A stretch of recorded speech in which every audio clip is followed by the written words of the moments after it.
నమస్తే welcome to Chandu RK news. ఇప్పుడు headlines చూద్దాం. డిప్యూటీ సీఎం భట్టి విక్రమార్క ఇంట విషాదం.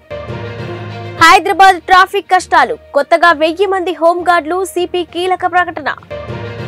2 లక్షల రూపాయలు రైతు రుణమాఫీ. రేవంత్ సర్కార్ కీలక update. Telangana deputy CM Bhatti Vikramarka ఇంట తీవ్ర విషాదం నెలకొంది. ఆయన సోదరుడు మల్లు వెంకటేశ్వర్లు కన్నుమూశారు. అనారోగ్యంతో బాధపడుతున్న వెంకటేశ్వర్లు హైదరాబాద్ గచ్చిబౌలిలోని ఏఐజీ ఆసుపత్రిలో చికిత్స పొందుతూ తుది శ్వాస విడిచారు. హోమియో ఎండీ చదివిన మల్లు వెంకటేశ్వర్లు ఆయుష్ శాఖలో ప్రొఫెసర్ గా అడిషనల్ డైరెక్టర్ గా పనిచేసి రిటైర్డ్ అయ్యారు. అనంతరం వైరాలోని 1వ వార్డులో ఉన్న తన నివాసంలో హోమియో వైద్యశాలను నిర్వహిస్తూ ఉన్నారు. ఇక మల్లు వెంకటేశ్వర్లకు హోమియో వైద్యంలో ఎంతో మంచి పేరు ఉంది. అతని వద్ద వైద్యం చేయించుకునేందుకు రాష్ట్రంలోని పలు ప్రాంతాల నుంచి రోగులు వస్తూ ఉంటారు. డబ్బు కోసం కాకుండా సామాజిక బాధ్యతతోనే ఈ ఆసుపత్రిని ఆయన నిర్వహించారు.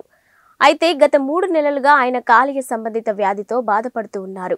ఆరోగ్యం క్షీణించడంతో ఇటీవల హైదరాబాద్ గచ్చిబౌలిలోని ఏఐజీ ఆసుపత్రిలో ఆయన్ను జాయిన్ చేశారు. అక్కడ చికిత్స పొందుతున్న ఆయనకు గత 3 రోజుల క్రితం గుండెపోటు వచ్చింది. దీంతో ఆయన ఆరోగ్య పరిస్థితి మరింత క్షీణించి ఇవాళ ఉదయం కన్నుమూశారు. తన స్వగ్రామమైన స్నానాల లక్ష్మీపురంలో ఈ సాయంత్రం 5 గంటలకు అంత్యక్రియలు నిర్వహించనున్నారు.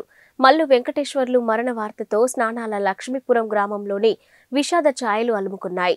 కాగా భట్టి విక్రమార్క సోదరుడు మల్లు రవి కాంగ్రెస్ పార్టీలోనే కొనసాగుతున్న సంగతి తెలిసిందే. ఆయన ఢిల్లీలోని ప్రభుత్వ ప్రత్యేక ప్రతినిధిగా వ్యవహరిస్తూ ఉన్నారు. హైదరాబాద్ విశ్వనగరంగా అభివృద్ధి చెందుతుంది. నగరంలో రోజు రోజుకు ట్రాఫిక్ పెరిగిపోతుంది.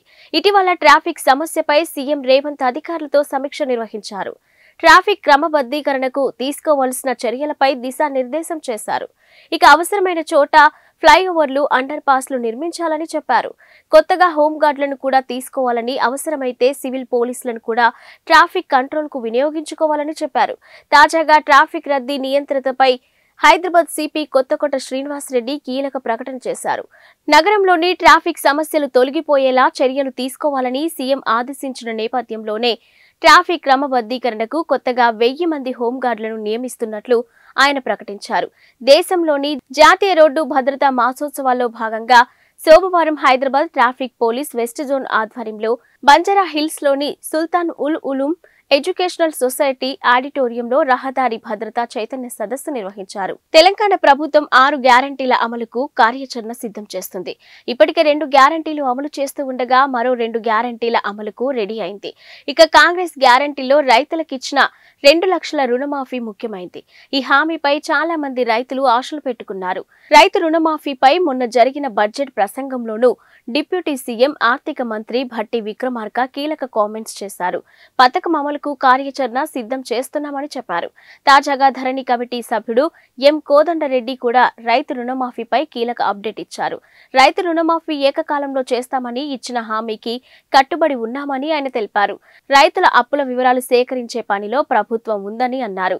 అందుకు సంబంధించిన పూర్తి సమాచారం రాగానే కార్యరూపం దాల్చుతుందని చెప్పారు. పీసీసీ కార్యనిర్వాహక అధ్యక్షుడు మాజీ ఎమ్మెల్యే జగ్గారెడ్డితో కలిసి ఆయన సోమవారం గాంధీభవన్లో ప్రెస్ మీట్ నిర్వహించారు. ప్రకాశం జిల్లా నూతన ఎస్పీగా బాధ్యతలు స్వీకరించిన అనంతరం పి పరమేశ్వర్ రెడ్డి ఈ సందర్భంగా మాట్లాడుతూ శాంతి భద్రతలను పరిరక్షించడంలో, ప్రజా సమస్యల పరిష్కారంలో, మహిళల భద్రతను పెంచడంలో ప్రధాన భూమిక, ప్రశాంత వాతావరణంలో ఎన్నికలు నిర్వహించడమే లక్ష్యమని, ఇక నిన్నటి వరకు ఎస్పీ మల్లికా గర్గ్ జిల్లా ఎస్పీగా బాధ్యతలు నిర్వహించగా సాధారణ బదిలీలో భాగంగా తిరుపతి జిల్లా ఎస్పీగా బదిలీ కావడంతో ఆ స్థానంలో పి పరమేశ్వర్ రెడ్డి బాధ్యతలు స్వీకరించారు. నూతనంగా బాధ్యతలు స్వీకరించిన ఎస్పీని ASP Nageswararao, ASP crime SV Sridhar Rao, AR additional SP Ashok Babu and అన్ని సబ్ డివిజనల్ డిఎస్పీలు, సిఐలు, ఆర్ఐలు, ఎస్ఐలు పాల్గొని పుష్పగుచ్చాలు అందజేసి శుభాకాంక్షలు తెలిపారు.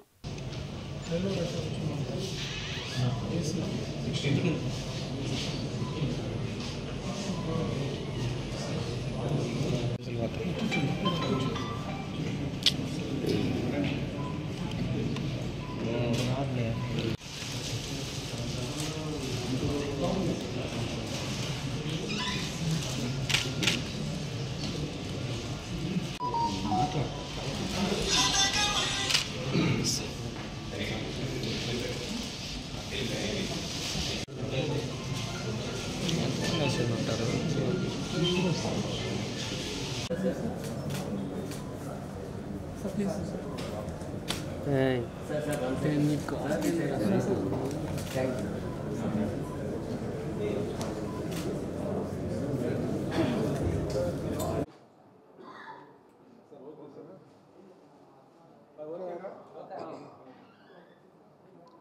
ఈవినింగ్ అండి అందరికీ. మా పేరు Parameshwar Reddy, 2016 batch IPS officer. ఈరోజు honourable government instructions and DGP గారి ఇన్స్ట్రక్షన్స్ ప్రకారం ఈరోజు ప్రకాశం జిల్లా ఎస్పీగా ఛార్జ్ తీసుకోవడం జరిగింది. సో ఇక్కడున్న రాబోయే కాలం ఎలక్షన్స్ టైం కాబట్టి ఇక్కడ అన్ని ఏరియాస్ కూడా అవగాహన చేసుకొని లా అండ్ ఆర్డర్ ప్రాబ్లమ్స్ ఎటువంటి రాకుండా ఎలక్షన్స్ పీస్ఫుల్గా కండక్ట్ చేస్తూ రెగ్యులర్ లా అండ్ ఆర్డర్, ఇంకా ట్రాఫిక్ హైవే ఉంది కాబట్టి యాక్సిడెంట్స్ కూడా ఎక్కువ జరిగే అవకాశం ఉంది. సో అవన్నీ కూడా టేక్ కేర్ చేసుకొని అన్ని జాగ్రత్తలు తీసుకుంటామని తెలియజేస్తున్నాం. ప్రకాశం జిల్లా ప్రజలందరికీ కూడా నమస్కారము. రాబోయే కాలం మా డ్యూటీ పరిధిలో మేము చేసే కార్యక్రమాలన్నింటికి కూడా ప్రజల నుంచి సహాయ సహకారాలు అందించాలని వాళ్ళందరికీ కోరుకుంటున్నాం. అలాగే మీడియా ప్రతినిధులకు, రాజకీయ నాయకులకి అందరూ కూడా సమన్వయంతో సహకారం అందించాలని కోరుకుంటున్నాం. Thank you. గుంటూరు త్రాగునీటి కాలుష్యంతో ప్రబలిన అతిసారస్సులు అదుపులోకి రాలేదు. సోమవారం కూడా 35 మంది డయేరియా బాధితులు చికిత్స కోసం జీజీహెచ్లో చేరారు.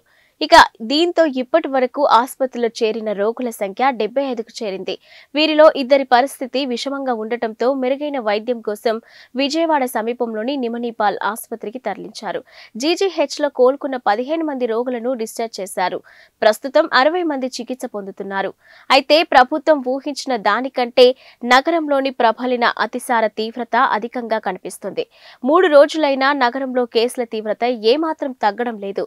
ఇక అధికారులు చర్యలు తీసుకుంటున్నామంటున్నారు కానీ గంటకు బాధితుల సంఖ్య మాత్రం పెరుగుతూ వస్తుంది. ఇప్పటికీ కొత్తగా కేసులు నమోదవుతున్నాయి. ఇక బాధితుల్లో పలువురు ఇళ్లలో స్థానిక ఆర్ఎంపీల పర్యవేక్షణలోనే మరికొందరు సమీపంలోని పీహెచ్సీలు, ప్రైవేటు వైద్యశాలల్లో చికిత్సలు పొందుతూ ఉన్నారు. బాగా నీరసించిన రోగులను ఆయా వైద్యులు జీజీహెచ్కు తరలిస్తున్నారు. ఇక 1000 కుటుంబాలకు ఒక వైద్య శిబిరం చొప్పున నిర్వహించాలని ఆరోగ్య శాఖ మంత్రి నిర్ణయించింది. పరిస్థితి అదుపులోకి వచ్చే వరకు శిబిరాలు కొనసాగించాలని మంత్రి రజనీ ఆదేశాలు జారీ చేశారు. వాంతులు, విరోచనాలతో కొంతమంది అప్రమత్తమై ఏదైతే మన జీజీహెచ్ని ఆశ్రయిస్తున్నారో వాళ్లకు సంబంధించినటువంటి ఆ కేసెస్ వివరాలన్నింటినీ కూడా మీకు ఇవ్వడం జరుగుతూ ఉంది. ఇప్పటికే టోటల్గా మన గుంటూరు జనరల్ హాస్పిటల్కి సంబంధించి 75 మంది పేషెంట్స్ ఆశ్రయించగా 15 మందిని ఇప్పటివరకు కూడా మనం డిశ్చార్జ్ చేయడం జరిగింది. అండ్ ఇప్పుడు ఆన్ బెడ్ ఎవరైతే ట్రీట్మెంట్ పొందుతున్నారో 60 మంది మన జీజీహెచ్లో ఇప్పుడు ఉన్నారు. అండ్ వీళ్ళకి సంబంధించి కూడా ఈ పూట కొన్ని డిశ్చార్జెస్, మళ్ళీ ఇంకొంచెం బెటర్ అవ్వగానే రేపు కొన్ని డిశ్చార్జెస్, ఇలా కంటిన్యూస్గా ఈ డిశ్చార్జెస్ కూడా ఉండబోతూ ఉన్నాయి. అంటే వాళ్ళు బెటర్ అయినటువంటి పరిస్థితుల్లో ఉండబోతూ ఉన్నాయి. అండ్ దీనికి సంబంధించి మనం చూసుకున్నట్టయితే ఎందుకు ఈ సిచ్యువేషన్ ఏంటి అనే దాని మీద కూడా పూర్తి స్థాయిలో ఇక్కడ ఉన్నటువంటి అధికారులందరూ, కలెక్టర్ గారు కావచ్చు, కమిషనర్ గారు కావచ్చు, ఈరోజు వైద్య ఆరోగ్య శాఖకు సంబంధించి వీరికి మెరుగైన వైద్య సేవలు అందించే దిశగా అందరూ, స్పెషల్ సిఎస్ కృష్ణబాబు గారు కావచ్చు, కన్సర్న్ హెచ్ఓడీస్ అందరూ కూడా ఇక్కడికి వచ్చి ఈరోజు ఒక సమిష్టి రివ్యూ చేసి పర్టికులర్గా మన డిస్ట్రిక్ట్, మన జీజీహెచ్ గురించి, అలాగే జిల్లాలో ఉన్నటువంటి అన్ని యూపీహెచ్సీల గురించి, అక్కడ ఉన్నటువంటి పిహెచ్సీస్ గురించి, డిస్ట్రిక్ట్ హాస్పిటల్స్ ఎక్కడెక్కడ పరిస్థితి ఎలా ఉంది, ఎక్కడి నుంచి ఎక్కడ కేసులు వస్తున్నాయి అనే దాని మీద కూడా ఒక సమిష్టి రివ్యూ అనేది చేసుకోవడం జరిగింది. మనం ఇందులో ముఖ్యంగా చూసుకున్నట్టయితే సిటీలో, గుంటూరులో శారదా కాలనీలో ఒక 7 కేసెస్ వరకు మనకు ఇప్పుడు రావడం జరిగింది. And at the same time శ్రీనగర్లో 10 రావడం జరిగింది.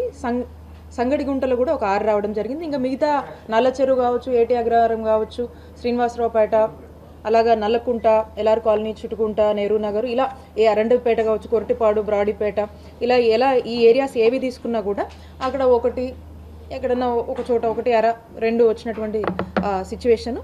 మిగతా అంతా కూడా స్కాటర్డ్గా ఒక చోట, ఇంకొక ఏరియాలో ఒకటి, ఇంకో ఏరియాలో ఒకటి, అట్లా ఒక్కొక్కటిగా కూడా కనిపిస్తూ ఉన్నాయి. అండ్ మోర్ ఓవర్ ఈరోజు మనం ప్రజెంట్ చేసినటువంటి కేసెస్ నంబర్స్ ఏదైతే ఉన్నాయో అధికారులందరూ కూడా ఏదైతే మొన్నటి నుంచి కూడా మనం ఈ సిచ్యువేషన్ని ఒక అలార్మింగ్ సిచ్యువేషన్గా మనం గ్రహించామో అప్పటి నుంచే మొత్తము 5 చొప్పున అంటే ఉన్న వాలంటీర్స్ కావచ్చు, ఏఎన్ఎం కావచ్చు, ఈ ఎంపీహెచ్ఓ ఎంఎల్హెచ్పి కావచ్చు, అలాగే మనకు అందుబాటులో ఉన్నటువంటి అన్ని టీమ్స్తోనూ కూడా ఒక 5 మంది మలేరియాకి సంబంధించినటువంటి ఆఫీసర్స్ కావచ్చు, వీళ్ళందరినీ కూడా ఒక 5 మంది టీమ్గా వేసి దాదాపుగా మనము ఒక 32 టీమ్స్ ఫామ్ చేసి పల్నాడు జిల్లా దాచపల్లి పట్టణానికి చెందిన వివాహితపై దాచపల్లి పోలీస్ స్టేషన్ కి చెందిన కానిస్టేబుల్ వెంకట్ నాయక్ లైంగిక వేధింపులకు పాల్పడినట్టు బోరున ఆవేదన వ్యక్తం చేసిన మహిళ ఇక తన భర్తను పోలీస్ స్టేషన్లో వేసి కొట్టి నన్ను ఇలా శారీరకంగా వాడుకున్న కానిస్టేబుల్ ని వెంటనే చర్యలు తీసుకోవాలంటూ మహిళ డిమాండ్ చేశారు. ఇక తాను 3 నెలల గర్భిణిగా ఉన్న సమయంలో సెక్సువల్ హరాస్మెంట్ చేయడంతో తన గర్భం కూడా పోయిందంటూ మహిళ ఆవేదన వ్యక్తం చేశారు. నా పాపని గదిలో వేసి ముందు బంధించి నాపై లైంగిక వేధింపులకు పాల్పడ్డాడని మహిళ ఆవేదన. ఇక రాష్ట్రంలో దిశ చట్టం అమలవుతుందా లేదా అంటూ మహిళ ఆవేదన వ్యక్తం చేశారు. మీడియా వారు న్యాయం చేయాలంటూ ఆవేదన వ్యక్తం చేసిన మహిళ వెంకట్ నాయక్ అనే అతను నేను ఇక్కడ నారాయణపురంలో రెంటుకుంటుంటే మా హస్బెండ్ పోలీస్ స్టేషన్లో కేసు అయి ఉంటే మా ఇంటికి వచ్చాడు. వచ్చిన ఫస్ట్ 4-5 డేస్ బాగానే ఉన్నాడు. తర్వాత నన్ను అది ఇది మీ హస్బెండ్ మీద అన్ని కేసులు ఉన్నాయని చెప్పేసి నన్ను నా పాపని భయభ్రాంతులకు గురి చేసి సెక్సువల్ హెరాస్మెంట్ చేసి దానివల్ల నాకు ప్రెగ్నెన్సీ కూడా అబార్షన్ అవ్వడం అనేది జరిగింది. నేను ఎస్పీ ఆఫీస్కి వెళ్ళినా కానీ నాకు న్యాయం అనేది జరగలేదు. ఇక్కడ సిఐ గారిని సంప్రదించినా కానీ ఎస్ఐ గారి దగ్గరికి వెళ్తే సిఐ గారి దగ్గరికి వెళ్ళమని, సిఐ గారి దగ్గరికి వెళ్తే డిఎస్పీ గారి దగ్గరికి వెళ్ళమని చెప్పేసి ఒకళ్ళ మీద ఒకరు చెప్పుకుంటున్నారు. ఎందుకంటే వీళ్ళు ఒకే డిపార్ట్మెంట్ కాబట్టి నాకు అనేది ఎటువంటి న్యాయం అనేది జరగలేదు. దయచేసి ప్రెస్ వాళ్ళ వల్ల అయినా కానీ నాకు న్యాయం జరగాలని కోరుకుంటున్నాను. అలాగే చాలామంది ఆడపిల్లల్ని అతను అలా చేశాడని చెప్పేసి నాకు తెలిసింది. ఇలానే కేసుల్లో ఇచ్చేసి ఆడపిల్లల్ని వాడుకోవడం అనేది జరిగింది. చిన్న పాప ఉందని కూడా ఆలోచించకుండా నన్ను చాలా ఇబ్బంది పెట్టున్నాడు. దయచేసి నేను ఒకటే కోరుకునేది, నాలాగా ఎవరు ఆడపిల్లలు అనేది ఇబ్బంది పడకూడదు. వెంకట్ నాయక్ని శిక్షించాలని కోరుకుంటున్నాను. అరసవల్లి సూర్యనారాయణ స్వామివారి రథసప్తమి వేడుకలకు అన్ని శాఖలు సమన్వయంతో పనిచేసి వేడుకలను ఘనంగా నిర్వహించాలని జిల్లా కలెక్టర్ మంజీర్ జిలానీ సమూన్ పేర్కొన్నారు. ఫిబ్రవరి 16వ తేదీన జరగనున్న రథసప్తమి వేడుకలకు ఏర్పాట్లో భాగంగా సోమవారం జిల్లా కలెక్టరేట్ సమావేశం మందిరంలో అధికారులతో సమన్వయ సమావేశం నిర్వహించారు. దర్శనం కోసం వచ్చిన భక్తులకు ఎటువంటి అసౌకర్యం కలగకుండా చేపట్టనున్న ఏర్పాట్లపై సమావేశంలో తొలుత జిల్లా కలెక్టర్కు ఆలయ ఈవో డిఎల్వి రమేష్ వివరించారు. ఈ సందర్భంగా జిల్లా కలెక్టర్ మాట్లాడుతూ భక్తులకు ఎటువంటి అసౌకర్యం కలగకుండా అరసవల్లి రథసప్తమి వేడుకలు నిర్వహించాలని చెప్పారు. క్యూ లైన్లు, ప్రసాదాల పంపిణీ తదితర చర్యలు చేపట్టాలని, పాలు, బిస్కెట్లు, మంచినీరు అందించే ప్రక్రియ సజావుగా జరపాలన్నారు. వైద్య శిబిరాల ఏర్పాటు, ఉచిత భోజనం వంటి అంశాలను అడిగి తెలుసుకున్నారు. ఫిబ్రవరి 15వ తేదీ అర్ధరాత్రి నుండి పూజా కార్యక్రమాలు ప్రారంభం కానున్నాయని, ప్రశాంత వాతావరణంలో వేడుకలు నిర్వహించుటకు అన్ని ఏర్పాట్లు దాదాపుగా పూర్తయ్యాయని తెలిపారు. ఇక రథసప్తమి దృష్ట్యా దర్శనానికి వచ్చే భక్తులకు ఎటువంటి అసౌకర్యం కలగకుండా చర్యలు చేపట్టాలని సూచించారు. నిరంతరం విద్యుత్ అందేలా చర్యలు చేపట్టాలని, అలాగే ముందస్తు జనరేటర్లు అందుబాటులో ఉంచుకోవాలని సూచించారు.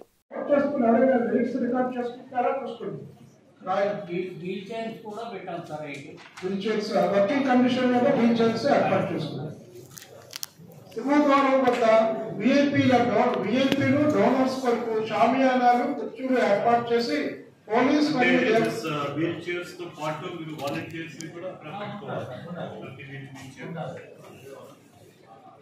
సింహద్వారికి మీ స్వామివారి దర్శనం కల్పించే చర్యలు తీసుకోమని చెప్పి సూచించారు. సభ్యుల సహకారంతో క్యూ లైన్లు కల్పించడం, తాగునీరు అందించడం, అలాగే సర్వీస్ యాక్టివిటీస్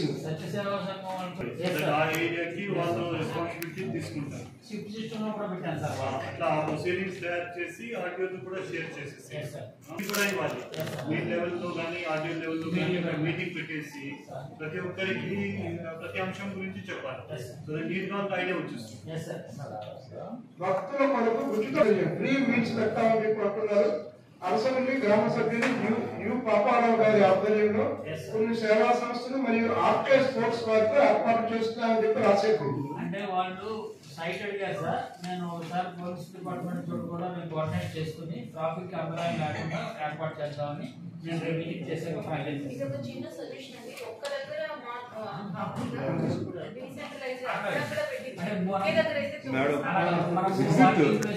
ఎగ్జిట్ లైన్ లో ఇటువైపు మనము గుడికి లెఫ్ట్ సైడ్ కారు నుంచి వచ్చే వాళ్ళని వెహికల్ పార్క్ చేస్తున్నాం అక్కడ కానీ అట్లా కొన్ని ప్లేసెస్ లో పెడితే బాగుంటుంది. అలాగే మేడం. ఆ మామిడి తోపు దగ్గర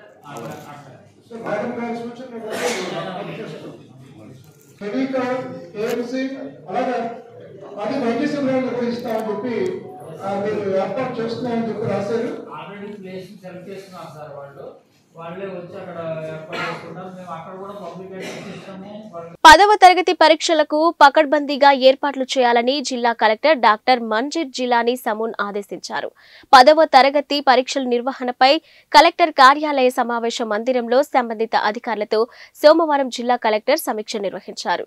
ఈ సందర్భంగా కలెక్టర్ మాట్లాడుతూ పరీక్షలు మార్చి 18వ తేదీ నుండి 30వ తేదీ వరకు జరుగుతాయన్నారు. సమయం ఉదయం 9:30 ప్రారంభమై మధ్యాహ్నం 12:45 వరకు జరుగుతాయన్నారు. ఎక్కడా ఎటువంటి పొరపాట్లకు త్రావు లేకుండా చర్యలు చేపట్టాలని అన్నారు. ఇక జిల్లా నుండి 30,574 మంది విద్యార్థులు ఈ పరీక్షలకు హాజరు కానున్నట్లు పేర్కొన్నారు. జిల్లా అంతటా 145 పరీక్షా కేంద్రాలు ఏర్పాటు చేయడమైందని 7 ఫ్లయింగ్ స్క్వాడ్స్ చీఫ్ సూపరింటెండెంట్లు 145 మందిని ఏర్పాటు చేసినట్లు వివరించారు. ఇక పరీక్షలు విజయవంతంగా నిర్వహించాలని తెలిపారు. జిల్లా విద్యాశాఖ సహాయ కమిషనర్ ప్రభుత్వ పరీక్షల విభాగం అధికారులు మాట్లాడుతూ 10వ తరగతి లియాఖత్ అలీఖాన్ పరీక్షల నిర్వహణకు సంబంధించిన వివరాలు తెలిపారు. ఈ సమావేశంలో జిల్లా SP AR Radhika, DRO M Ganapathirao, RDO C H Rangaiah తదితరులు పాల్గొన్నారు. ఇది ఒక చాలా ఇంపార్టెంట్ రోల్ పోస్టల్ డిపార్ట్మెంట్. అలాగే జరిగినట్టుగా బస్సులు ఏర్పాటు చేయాల్సిన అవసరం ఉంటుంది. Sir, from 18th of for your all the line departments cooperation during the last year exam, has decided issued a notification for conducting 10th class exam from district Srikakulam. 30,574 students are going to appear for the exam. All these students, 155 centers have been identified, sir. And now we have got grading of centers, sir, ABC, also. So in such a, we have got 62 C category centers, for which we need to have a separate mechanism to reach, to make the question paper to reach the centers. We have got, during the last year, we have got 3 centers which were problematic, sir, where already CC cameras and other security measures have been taken, sir. This year, during the last year information, this year 3 centers newly identified as the problematic centers, sir. These 3 centers also is going to be surveillance, sir. We will be CC camera surveillance.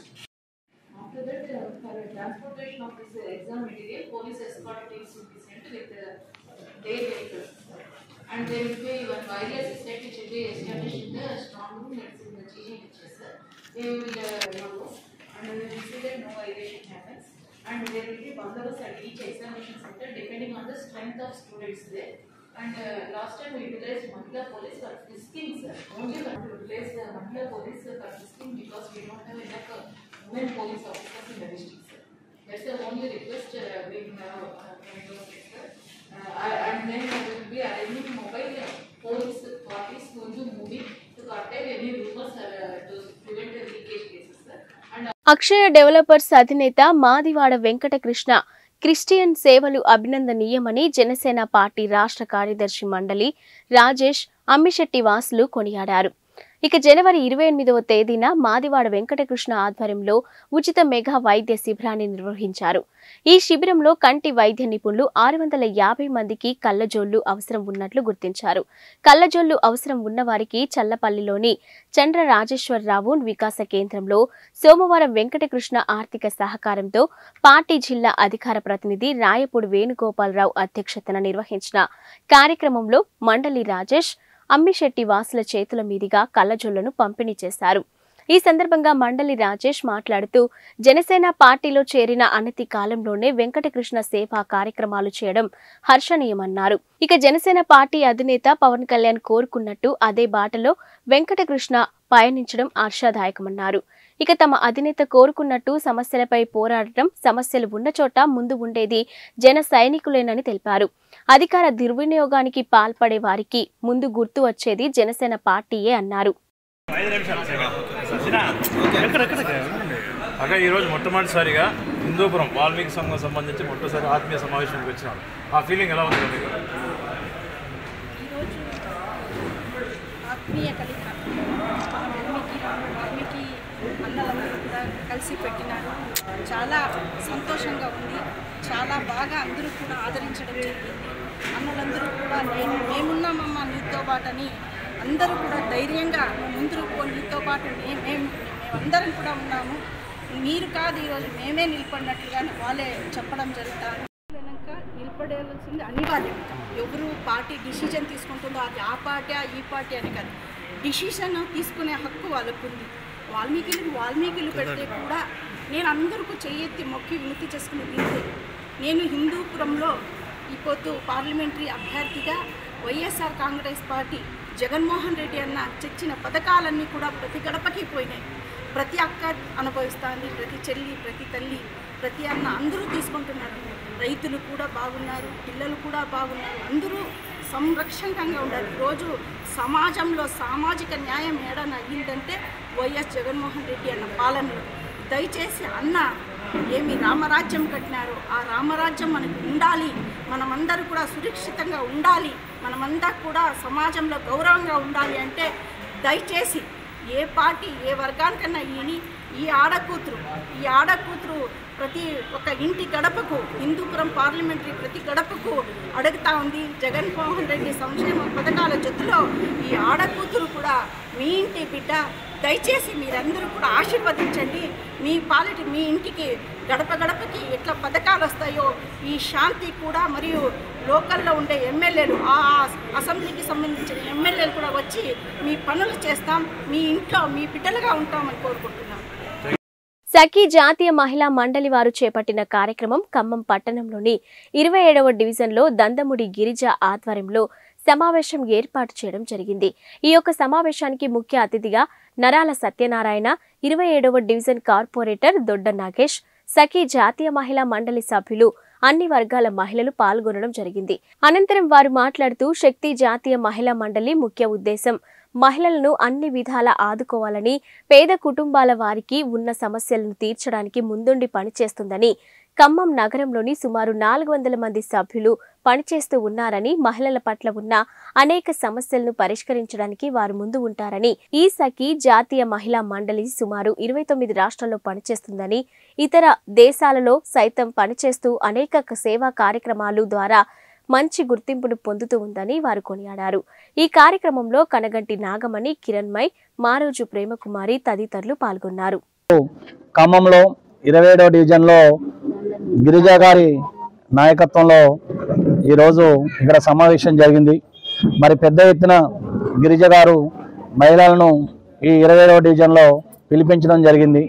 మరి సఖీ జాతీయ మహిళా మండలి విద్యా, వైద్య, ఆరోగ్యపరంగా చేసే సేవలను ఇక్కడ క్షుణ్ణంగా చెప్పడం జరిగింది. ఎందుకంటే దాదాపు 27వ డివిజన్లో 100 మంది మహిళల దాకా ఈరోజు హాజరు కావడం జరిగింది. ఇప్పటికే సఖీ జాతీయ మహిళా మండలి 86 కుటుంబాలకు సేవలు చేశాం. ఎవరైతే అనారోగ్యంతో బాధపడుతున్నారో, ఎవరైతే పేదరికంతో బాధపడుతున్నారో, ఎవరైతే తినే తిండి, కట్టే బట్ట, ఉండే ఇల్లు లేక దారిద్ర్య రేఖకు దిగువన జీవిస్తున్నారో ఆ కుటుంబాలను ఆదుకునే దిశగా 29 రాష్ట్రాలలో సఖీ జాతీయ మహిళా మండలిని ఏర్పాటు చేశాం. అమెరికాలో కూడా ఈ మధ్యనే ప్రారంభమైంది.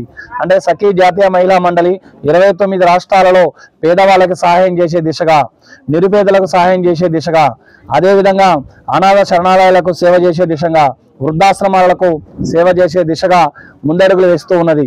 మహిళలకు ఏ సమస్యలు వచ్చినా, కష్టాలు వచ్చినా, నష్టాలు వచ్చినా వారిని ఆదుకుంటూ సఖీ జాతీయ మహిళా మండలి ఒక దిక్సూచిగా ముందుకు పోతూ ఉన్నది.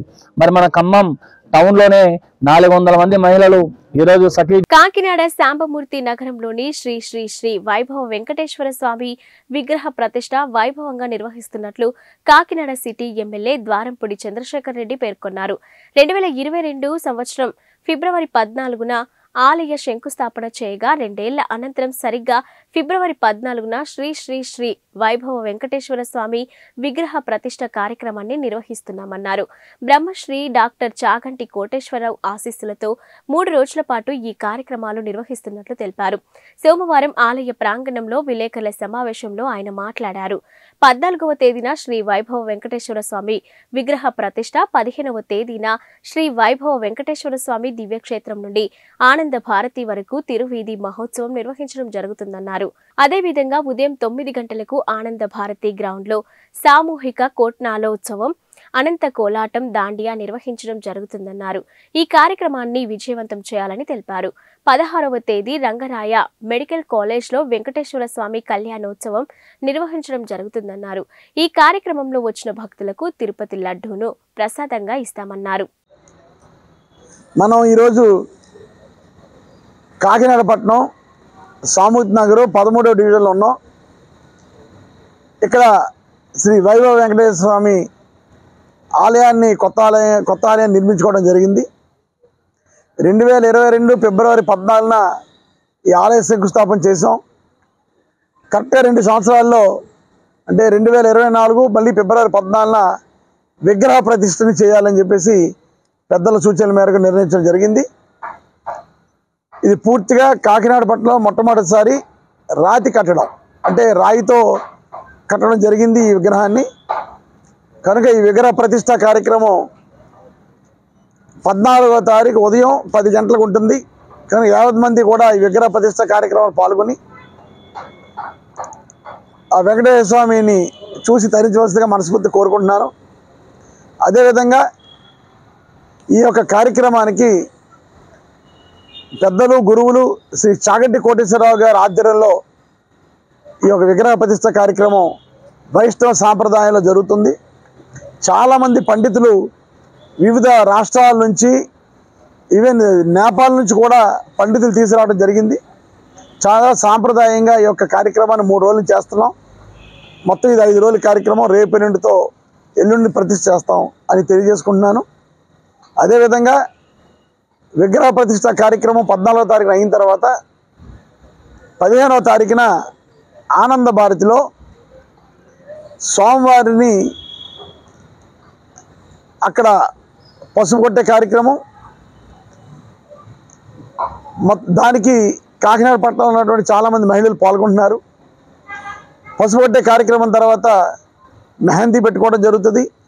మెహందీ కార్యక్రమం తర్వాత సాయంత్రం మరలా కోలాట నృత్యాలు, అదేవిధంగా మార్వాడీస్ అందరూ వచ్చి దాండియా నృత్యాలు అన్నీ కూడా చేస్తారు.